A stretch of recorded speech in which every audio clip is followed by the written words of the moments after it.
একটা দোয়া শিক্ষা দেই। প্রত্যেক নামাজের পর, 5 ওয়াক্ত নামাজের পর আমার নবী সাল্লাল্লাহু আলাইহি ওয়াসাল্লাম এই দোয়াটা নিয়মিত পড়তেন। আমরাও পড়ার চেষ্টা করব। এই দোয়াটা 5 ওয়াক্ত নামাজের পরে অর্থ সহকারে বুঝে পড়বেন। নামাজে মনোযোগ বসাতে পারছি না, এক্ষেত্রে কি করা উচিত? নামাজে মনোযোগ বসাবার জন্য অনেক করণীয় আছে। নামাজে মনোযোগ ধরে রাখতে পারেন না, এই সমস্যা কি আপনাদেরও আছে ভাই? আছে? নামাজে মনোযোগ ধরে রাখতে পারেন না? আজকে আমি আপনাদেরকে নামাজে মনোযোগ ধরে রাখার জন্য কয়েকটা টিপস, কয়েকটা পরামর্শ দিয়ে যেতে চাই, এবং আমি নিজে এগুলোর উপরে আমল করে আলহামদুলিল্লাহ ফল পেয়েছি, পরীক্ষিত।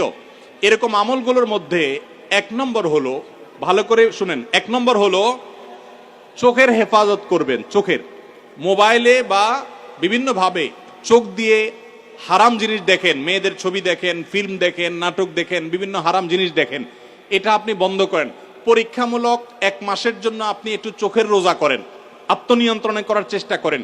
যেই পুরুষ নিজেকে নিয়ন্ত্রণ করতে পারে না, সে আবার কিসের পুরুষ, সে আবার কিসের যুবক? নিজেকে নিয়ন্ত্রণ করার চেষ্টা করেন, এবং চোখের হেফাজত যদি আপনি করতে পারেন, আমি আপনাকে লিখিত দিতে পারি, টানা যদি আপনি দীর্ঘদিন আপনি এই কাজটা করেন, ইনশাআল্লাহ আপনি নামাজ এবং যে কোনো ইবাদতের স্বাদ পাবেন। শুরু করবেন অন্তত। দ্বিতীয়ত, হারাম উপার্জন ছাড়তে হবে। কি ছাড়তে হবে? হারাম খাওয়া ছেড়ে দেন, হালাল খাওয়ার গ্রহণ করেন, এটাও ইবাদতে মনোযোগ সৃষ্টি করতে সহযোগিতা করে। তৃতীয়ত, নামাজের জন্য বিশেষ করে বলতে চাই, এই যে পয়েন্টটা এখন বলতেছি নামাজের মধ্যে, এইটা যদি করেন আর আপনি মনোযোগ না আসে, আপনি আমাকে ব্যক্তিগতভাবে জানায়েন যে আপনি ভুল বলে আসছেন। আমি আলহামদুলিল্লাহ এটার উপরে নিজে 100% উপকারিতা পেয়েছি, অনেককে পরামর্শ দিয়ে তাদের মধ্যে উপকারিতা পেয়েছি। সেটা হলো, নামাজের টাইমিংটা বাড়িয়ে দেন, অর্থাৎ দীর্ঘ সময় নিয়ে নামাজ পড়েন। আপনার 4 রাকাত নামাজ পড়তে 5-6 মিনিট সময় লাগে, বা 6-7 মিনিট সময় লাগে, আপনি এটাকে ডাবল করে দেন, এবং সূরা ফাতিহা পড়ে একটু অপেক্ষা করে অন্য সূরা পড়েন, একটু সময় নেন।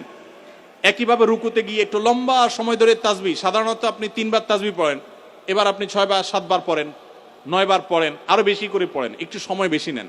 রুকু থেকে উঠেই আবার সিজদা যান সব সময়, আজকে সেটা করেন না। রুকু থেকে উঠে একটু দাঁড়ান, একটু অপেক্ষা করেন, একটু দেরি করেন। নবী সাল্লাল্লাহু আলাইহি ওয়াসাল্লাম রুকুতে যে পরিমাণ সময় থাকতেন, রুকু থেকে উঠে দাঁড়িয়ে তার কাছাকাছি, কারিবা মিনহু হাদিসের ভাষ্য, তার কাছাকাছি থাকতেন, অথচ আমরা রুকু থেকে উঠেই দৌড় দেই। তো আপনি উঠে একটু অপেক্ষা করেন, দাঁড়ান, অন্য সময়ের চাইতে ডাবল সময় দাঁড়ান। এভাবে যদি প্রত্যেকটা কাজ আপনি সময় নেন এবং ধীরে ধীরে করেন, ইনশাআল্লাহ বিইذনিল্লাহ আপনি নামাজের মধ্যে মনোযোগ দেখতে পাবেন। 3টা গেল। 4 নম্বর হলো, নামাজের মধ্যে যে সূরা কেরাতগুলো পড়েন, এই যে আজকে আমরা 3 কুল সম্পর্কে আপনাদেরকে বললাম, নামাজের দোয়াগুলো, সূরাগুলো, কেরাতগুলো, এগুলোর অর্থটা বোঝার চেষ্টা করবেন। তাহলে নামাজের ভিতরে ওই অর্থের কথা আপনার মাথায় আনতে পারবেন, আপনার মনোযোগ ধরে রাখতে পারবেন। আর আরেকটা পরামর্শ হলো, ইবাদত এবং নামাজে বিশেষ করে মনোযোগ সৃষ্টি করার জন্য আগে থেকে মনোযোগ নষ্টকারী বিষয়গুলো থেকে সরে আসেন। অনেকে আছে মোবাইল টিপতে টিপতে নামাজে দাঁড়ায়, নামাজে ঢোকার আগে, মসজিদে যাওয়ার আগে মোবাইল সুইচ অফ করে ফেলান এবং এরোপ্লেন মোড করে ফেলান, যাতে করে মেসেজ আসলেও টের না পান। ইনশাআল্লাহ দেখবেন মনোযোগ আসবে। সেই সাথে আল্লাহর কাছে দোয়া করবেন। একটা দোয়া শিক্ষা দেই, প্রত্যেক নামাজের পর, 5 ওয়াক্ত নামাজের পর আমার নবী সাল্লাল্লাহু আলাইহি ওয়াসাল্লাম এই দোয়াটা নিয়মিত পড়তেন, আমরাও পড়ার চেষ্টা করব।